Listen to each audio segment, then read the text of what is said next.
예수님과 베데스다 연못이라는 제목을 가지고 여러분과 함께 말씀 나누고자 합니다. 먼저 요한복음 5장 1절 같이 들어가 보겠습니다. 그 후 예수께서 유대 사람의 절기가 돼 예루살렘으로 올라가셨습니다. 여기에서 그 후라는 말은 이 시기를 유월절로 보는 사람들도 있지만요. 이때는 예수님께서 사역을 시작하신 지 약 1년 6개월 되었을 때쯤이니까 초막절로 보는 것이 맞지 않나 추정해 봅니다. 그런데 여러분, 뭐 유월절이든 오순절이든 그것이 중요한 것이 아니라 오늘 이 성경 말씀을 기록된 주된 목적이 종교적인 전통을 유지하는 것이 중요한 것이 아니라 그분의 말씀과 힘과 생명을 주고자 하시는 사역에 초점이 맞추어져야 한다라는 것입니다. 여러분, 2절에 보니까 예루살렘의 양의 문 근처에 히브리 말로 베데스다라고 하는 못이 있었는데 그 못 주위에 5개의 기둥이 있었습니다. 예수님께서 베데스다 연못에 오셨다는 것이 중요한데요. 이 베데스다라는 말은 자비의 집이라는 뜻이 되겠습니다. 그런데 이 베데스다 연못은 사실은 우리가 연못이라고 하지만 큰 저수지라고 할 수 있겠습니다. 이 베데스다는 성전이 지어진 예루살렘 그 산 북쪽에서부터 흐르는 물을 담아 놓은 저수지라고 하는 것이 더 좋겠다. 그래서 본래 BC 200년경에 시몬이 대제사장으로 있을 때 만들어진 것인데요. 길이가 약 한 110m, 넓이가 약 한 70m, 그리고 깊이는 한 7에서 8m 정도 되는 직사각형으로 되어 있는 그 쌍둥이 풀장이 붙어 있다라고 생각하시면 되겠습니다. 자, 지금 여기 2절에 양문이라고 있잖아요. 그래서 성전에 들어가는 제물이 양이잖아요. 그 양들을 데리고 들어가는 문이라고 해서 쉽게이트, 양문이라고 불렀습니다. 이를 보아서도 베데스다는 성전에 제사 드리는데 필요한 양이나 동물들을 깨끗하게 씻고 또 제사를 지낼 때 많은 물이 필요했을 거 아닙니까? 그 물을 보관하기 위해서 만들어졌는 것이죠.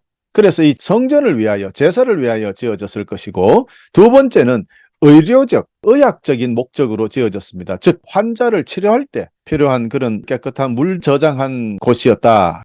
발굴을 해보니까요, 베데스다 유적에 예수님 시대에는 이미 저수지와는 또 별도로 깨끗한 물을 받아 마실 수 있도록, 그러니까 요즘으로 이야기하면 수도꼭지죠. 그런 시설까지 설치가 되어 있었던 것을 확인했다고 해요.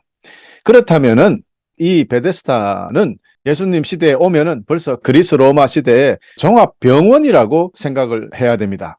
다시 말씀드리면 이 베데스다는 제사를 위해서 사용되는 그 연못이 아니라 환자들을 위하여 치료 목적으로 사용되는 병원이었다라는 것입니다. 그래서 그곳을 베데스다라는 이름보다도 아스클레페이온이라고 할 수 있다는 거죠. 자, 조금 이따 아스클레페이온에 대해서 말씀드리기로 하고요. 3절로 먼저 넘어가 보겠습니다.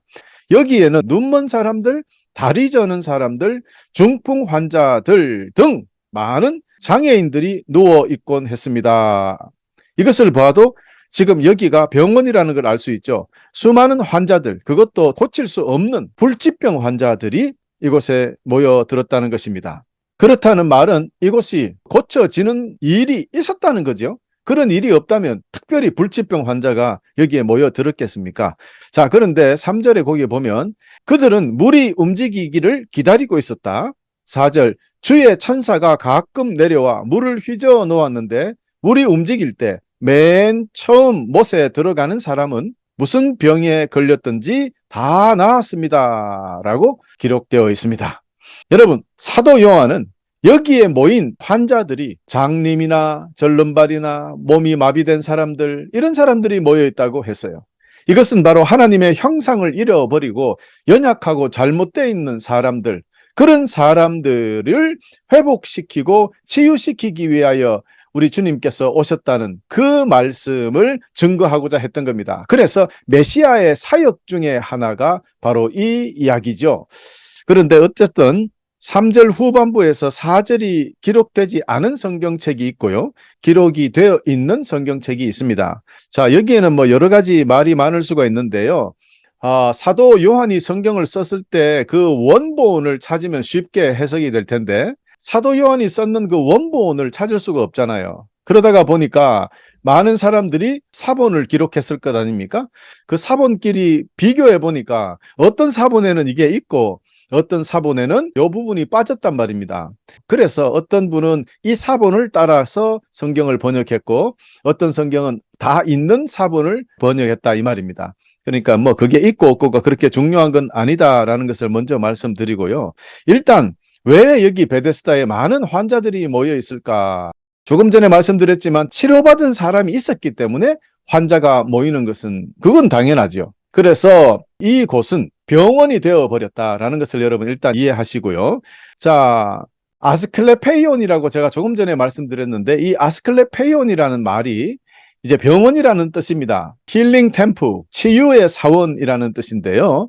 BC 700년 전부터 그리스 그 본토에서부터 아스클레페이오스 혹은 아스쿨라페우스, 그리스 신화에 나오는 의학과 치료의 신인데요.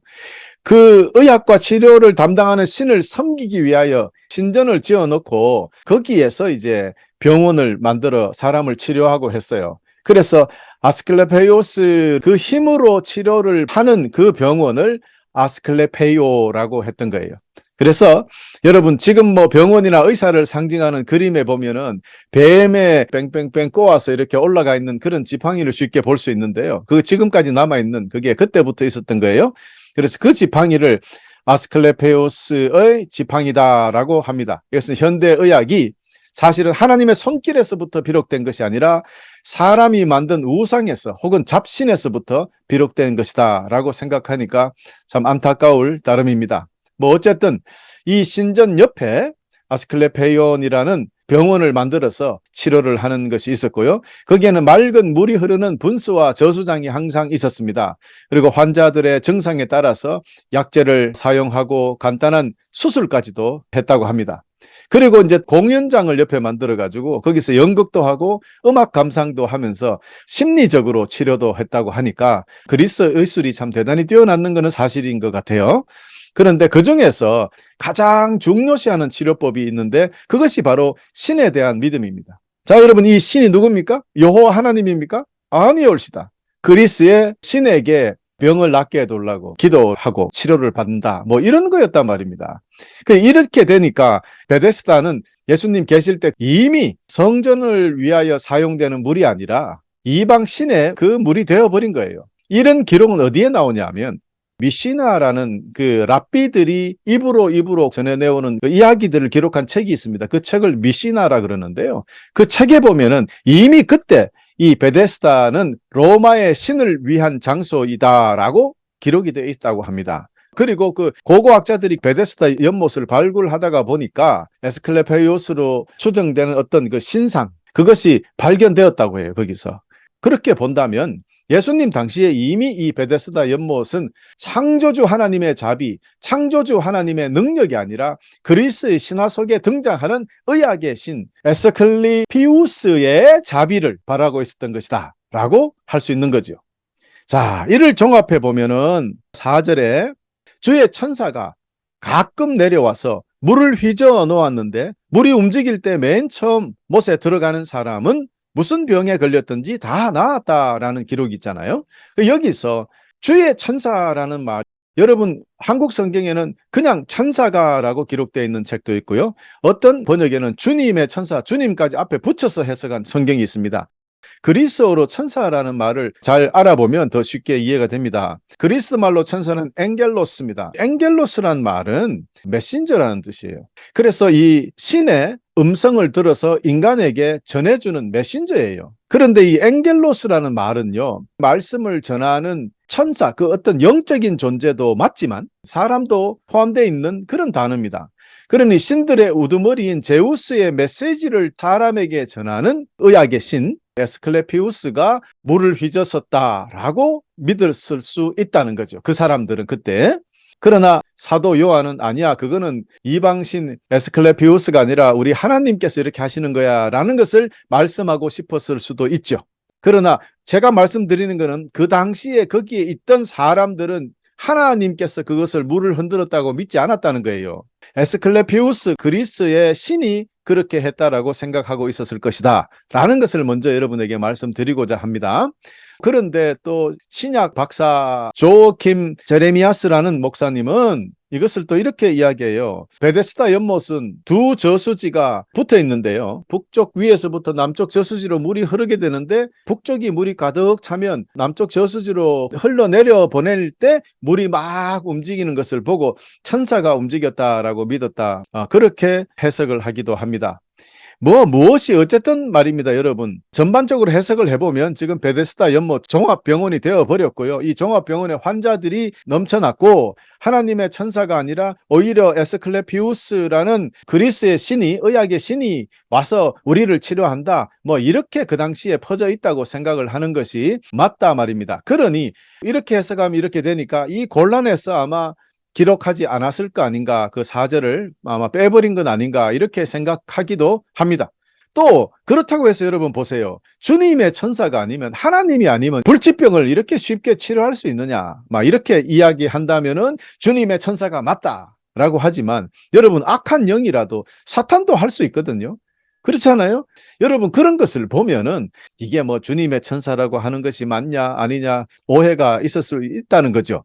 중요한 것은 일단 이곳에서 병자가 고쳐졌다는 것은 확실한 사실이다라는 요까지만 일단 알고 5절로 넘어가겠습니다. 5절에 보니까 거기에, 즉 베데스다에 38년 동안 병을 앓고 있던 사람이 있었습니다. 예수께서 거기에 누워 있는 것을 보시고 또 그가 이미 오랫동안 알아온 것을 아시고 물으셨습니다. 내가 병이 낫기를 원하느냐? 할렐루야.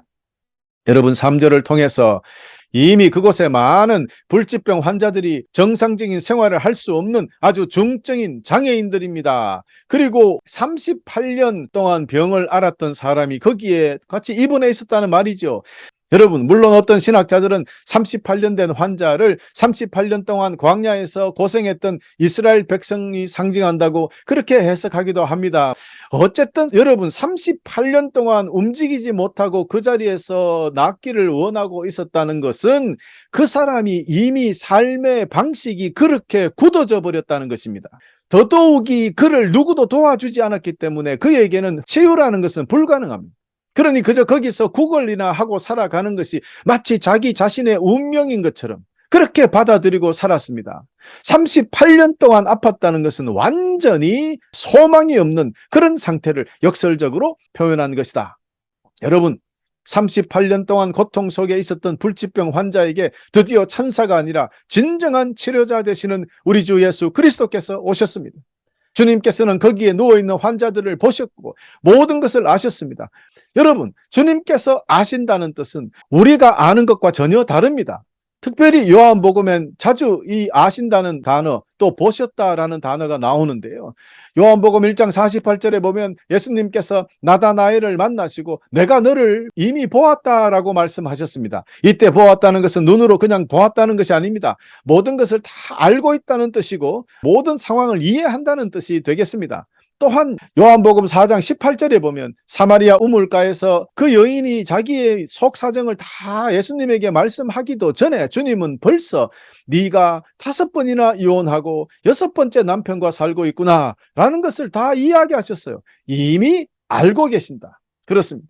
이것이 바로 창조주 하나님의 능력, 이런 능력을 가지신 주님께서 우리가 말하지 않아도 이미 우리의 모든 상황을 알고 계신다는 것 아멘으로 받으시길 바랍니다. 할렐루야. 그런 주님께서 이제 38년 된 환자에게 오셨던 것입니다. 그리고는 그에게 네가 병이 낫기를 원하느냐 물으셨습니다.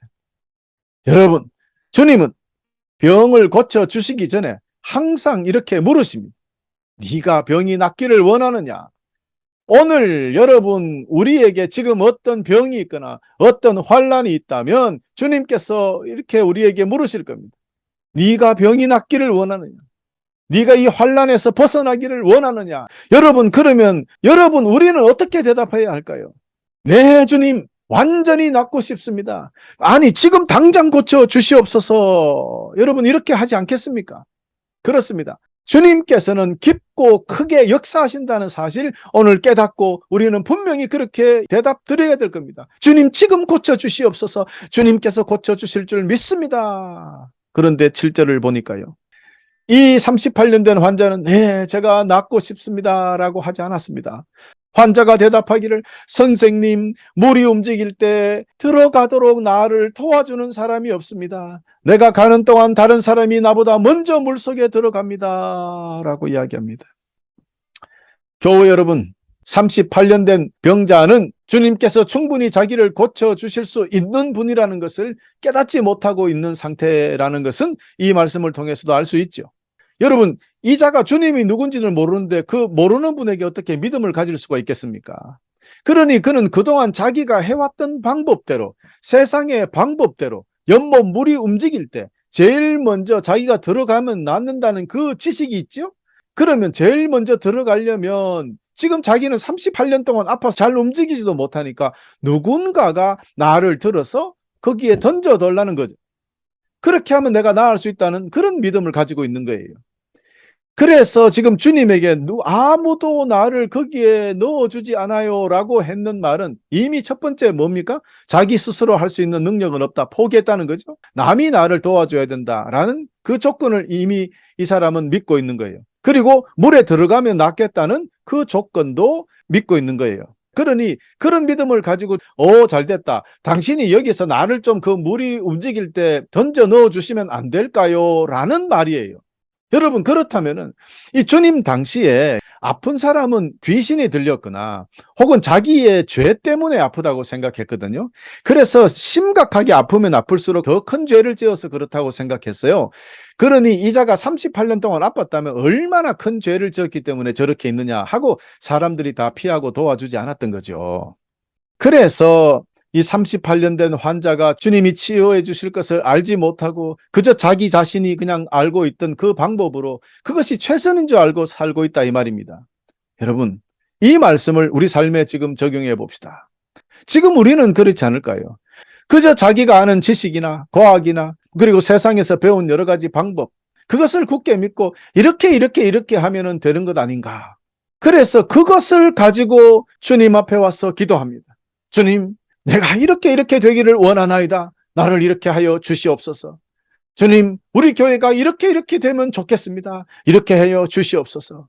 주님, 우리 가정이 이렇게 되고 우리 회사가 이렇게 되고 우리나라가 이렇게 되기를 원합니다. 과연 주님이 그것을 원하셨을까?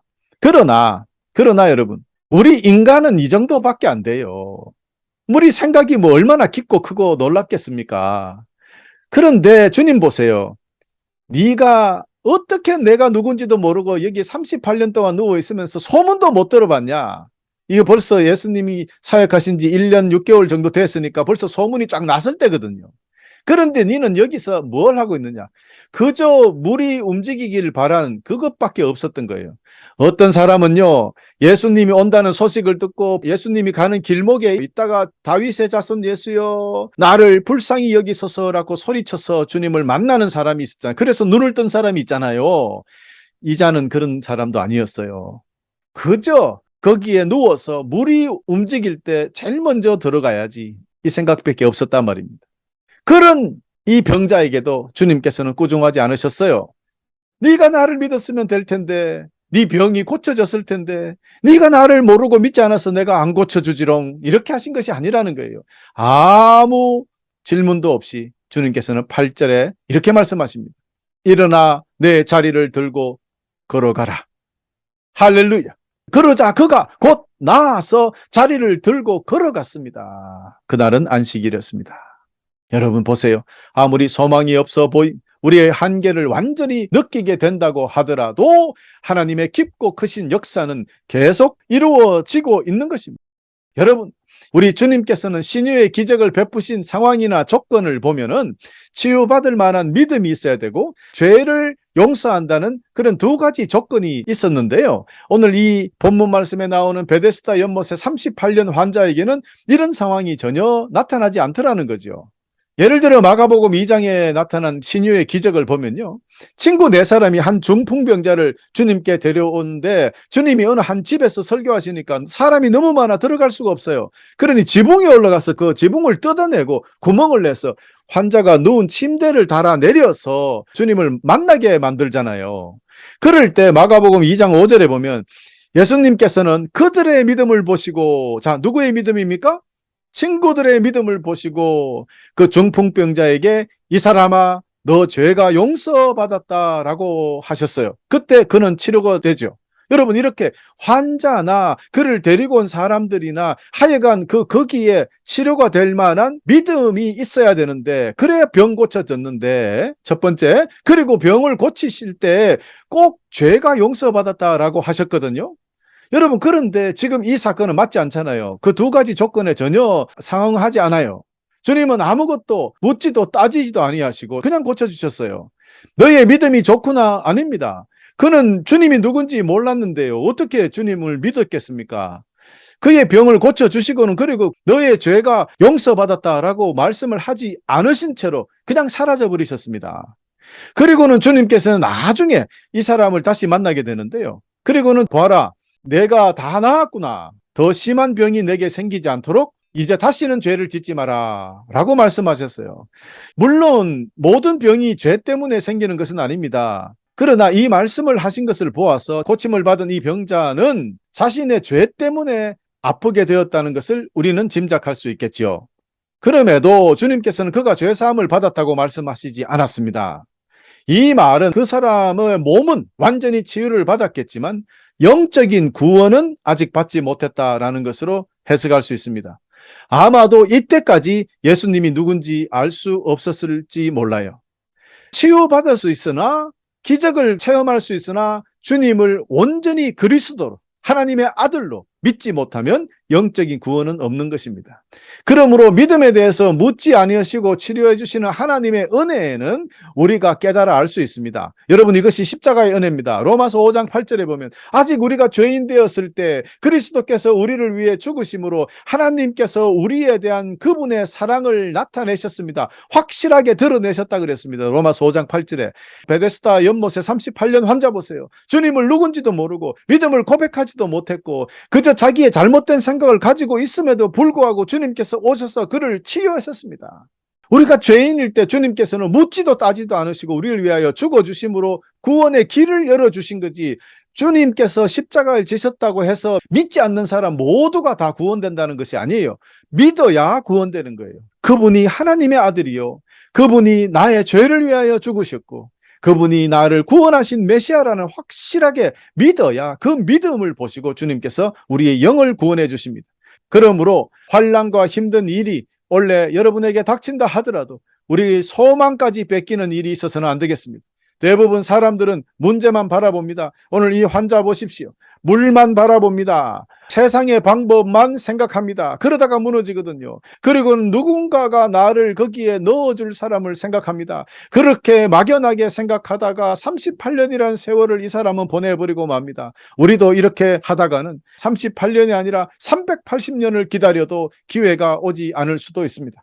그러므로 진정한 치료자 되시고 만유의 주가 되시는 주님을 만나는 것이 물이 동할 때를 기다리는 것보다 훨씬 더 빠르고 간편한 치료 방법이, 해결 방법이 된다는 것을 여러분 잊지 마시기를 바랍니다. 모든 불가능한 것이 우리 주님 앞에 들려지면 연못에 물에 빠지지 않고도 고침을 받을 수 있다는 것입니다. 주님께서 일하시면 오히려 더 간편하고 빠르고 쉽게 해결된다는 것을 여러분 믿어 심지 않기를 바랍니다. 남들보다 먼저 물에 빨리 들어가려고 노력하지 않아도 되고 물에 허우적거리지 않아도 나을 수 있다는 것입니다. 우리 주님께서는 이처럼 우리 각자의 특별하고 놀라운 방법으로 확실한 처방을 내려주셨습니다. 맞춤형 처방입니다. 그러므로 다른 사람의 어떤 간증이 나에게는 맞지 않을 수도 있습니다. 여러분, 그러므로 유튜브나 이런 데 간증했는 거에 저 사람은 저런데 나는 왜 그럴까? 여러분, 그렇게 믿음과 신앙을 비교하지 마십시오.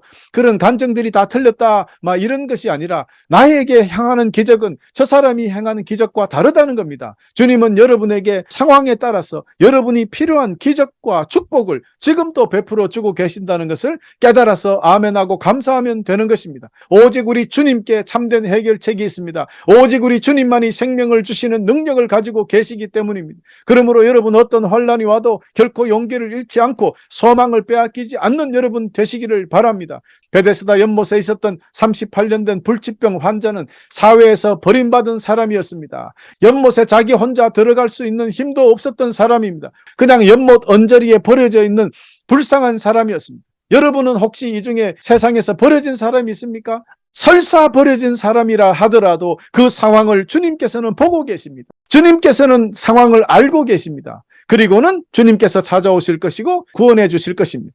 그러므로 여러분, 이 베데스다 연못은 아스클레피오스라의 신의 능력으로 고침을 받는 것이 아니라 주님의 능력으로 고침을 받는다는 것을 주님께서 오셔서 완전히 뒤바꾸어 놓으신 것입니다.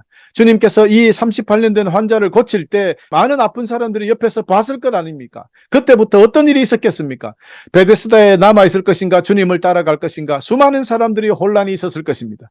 자, 여러분, 원래는 이 베데스다 연못이 제사와 예배를 위하여 만들어졌던 그 연못이 이방 신의 연못이 되어버리고, 그랬다가 다시 우리 하나님의 아들께서 오셔서 이것을 하나님의 장소로 다시 회복시키는 것이라고 볼 수 있는 거예요. 그렇습니다. 이 베데스다 연못은 그 당시 최고의 과학이자 의술이었죠. 그런 의학을 하나님께서 하신다, 하나님의 능력을 보여주신 것을 말합니다. 도저히 연못에 스스로 들어갈 수 없는 사람을 선택하셔서 즉시 고치심으로 그가 세상의 다른 어떤 것보다도 확실한 놀라운 힘, 고칠 수 있는 능력을 가지고 계신다는 보여주심으로써 주님이 하나님 되신다는 진리를 온 세상에 드러내시고자 하셨던 것입니다. 그러므로 베데스다 38년 병자를 통해서 우리가 깨닫는 것은 우리 주님이 하나님이시구나를 오늘 다시 한번 깨달아야 하겠습니다. 여러분, 그러므로 우리 하나님 되시는 우리 주 예수 그리스도의 그 능력이 그 어떤 고통이나 어떤 환난보다 더 크고 위대하다는 것을 믿어서 저와 여러분, 우리 삶에도 베데스다에서 있었던 38년 된 환자에게 일어났던 기적이 우리에게도 일어나기를 간절히 축원합니다. 주님의 방법으로 우리 삶에 역사하는 것이 바로 기적이기 때문입니다. 여러분이 놀라운 기적이 일어났다는 것을 보고 메시아 되심을 진짜로 믿어야 할 가장 먼저 믿을 수 있는 그 사람들이 누굽니까? 제사장들, 지도자들 아닙니까? 그러나 그들은 그 사건을 통해서도 주님이 메시아인지 깨닫지 못합니다. 그들은 엉뚱한 데 집중했습니다. 안식일의 계명을 어겼는데 여기에 관심이 있었어요. 안식일의 계명이 뭐가 그렇게 중요합니까? 주님이 중요한데요. 여러분, 이처럼 우리네 사람들은 우리가 바라보는 것, 생각하는 것이 각자 다릅니다. 모두가 주님을 만났습니다. 모두가 성경을 읽습니다. 모두가 교회에 와서 예배를 드리고 하는데 모두가 거기에 있었지만 다 치료받은 것 아니에요. 그러므로 여러분, 오늘부터 불치병에 걸려서 소망이 없다고 하지 맙시다. 38년 된 환자도 고치셨지 않습니까? 우리 주님이요. 그렇습니다. 우리 모두 우리의 병만 바라보지 맙시다. 즉 무슨 말입니까? 우리의 문제들, 할 수 있는 것이 없다고 그렇게 생각하고 약해지고 좌절하고 슬퍼하고 그렇게 있으면 안 된다는 뜻입니다. 그리고 두 번째, 이 문제들을 해결하라고 물만 바라보지 마십시다. 물이 흔들릴 때까지 기다릴 필요도 없습니다, 여러분. 무슨 말입니까? 세상의 방법, 과학적인 방법, 우리가 알고 있는 습관이나 지식, 계속해서 그 방법만 바라본, 그런다고 온전케 되는 것이 아니라는 뜻입니다. 세 번째, 큰 환난과 시련 앞에서 나는 할 수 없으니 누군가가 나를 물에 집어넣어 주세요 라고 바라지도 맙시다. 이것은 무슨 뜻입니까? 어떤 사람이라도 고통과 환난에서 해방시켜 줄 사람이 없다는 것을 여러분 오늘 이 시간 깨달아 아시기를 바랍니다. 그러므로 우리가 계속해서 이 환자처럼 나를 물에 넣어주세요, 물이 움직일 때 내가 들어가야 되는데, 이런 생각으로 계속 거기 앉아 있다면 아무런 삶의 변화도 없고 아무런 고침도 없고 아무런 발전도 없이 인생은 그렇게 허무하게 없어져 버릴 겁니다. 여러분, 그러므로 베데스다 연못의 물보다 영원한 생명의 물 되시는 우리 주님이 필요하다는 뜻입니다. 주님이 우리 삶에 계셔야 합니다. 그래야 어떤 힘든 상황이든 어떤 환경이든 문제이든 시험이든 사라지게 되는 것입니다. 고쳐지게 되는 것입니다. 베데스다의 연못 물이 고치는 것이 아니라 영원한 생명수 되시는 주님이 고치신다는 것을 여러분 기억하시길 바랍니다. 주님이 우리 삶에 계신다면 우리는 도무지 이해할 수 없는 오직 주님만이 가지고 계시는 놀라운 기적의 방법으로 주님의 시간에 우리를 고쳐서 인도해 주시고 보호해 주시는 놀라운 사랑을 굳게 믿으며 감사하시며 기쁘게 사시기를 간절히 축원합니다. 끝으로 사랑하는 교회 여러분, 오늘부터 우리 모두 우리 인생에 진짜로 필요한 것은 베데스다 연못물이 아니라는 거예요. 여러분, 오직 생명의 물 되시는 우리 주님만을 붙잡고 의지하셔서 모든 환난과 시험에서 벗어나 완전히 치유되고 회복되는 승리의 삶을 기쁘게 살아가시기를 간절히 축원하면서 오늘 말씀을 마치겠습니다.